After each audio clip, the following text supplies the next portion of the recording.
Sunshine မိုတိုမှာပြန်လဲကြိုဆိုလိုက်ပါတယ်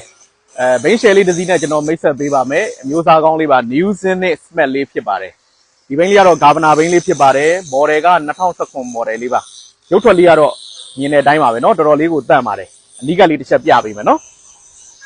ရှေ့တာယာ60ရာခိုင်နှုန်းလောက်ကျန်မယ်ဒီရုပ်ထွက်လေးပြလိုက်ပါဦးเนาะ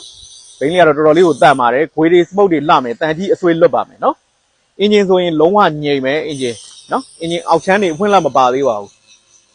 အင်ဂျင်လုံးဝငြိမ်မယ်စတက်မီလိုင်းတွေအကုန်ကောင်းပါတယ်နောက်တာယာအထူကြီးကြံပါသေးတယ်နောက်တာယာ80 90ရာခိုင်နှုန်းလောက်ကိုကြံပါသေးတယ်နော်နောက်ွေတွေလည်းလှတယ်တန်ကြီးအဆွေးလွတ်ပါတယ်နော်ဖောက်ကစားတာကျွန်တော်တို့125 အာမာပါတဲ့ဖောက်မျိုးပါနော်ကျန်းခံပါတယ်ဒီကောင်2019မော်ဒယ်ပါဒီကောင်လေးက61ရပလက်နဲ့လာမယ်တက်တန်းလည်းအသစ်2029 17လပိုင်းတည်ရှိမှာပဲဖြစ်ပါတယ်ဒီဘက်ကနေပြပြီပတ်လက်လေးရိုက်ပြပြီNew Zenith အမျိုးအစားလေးပါနော်ဟုတ်ကဲ့ဒီဘိန်းလေးကိုကျွန်တော်ရောင်းချပေးမယ်ဈေးနှုန်းလေးပြောပေးမယ်နော်ဒီဘိန်းလေးကိုကျွန်တော်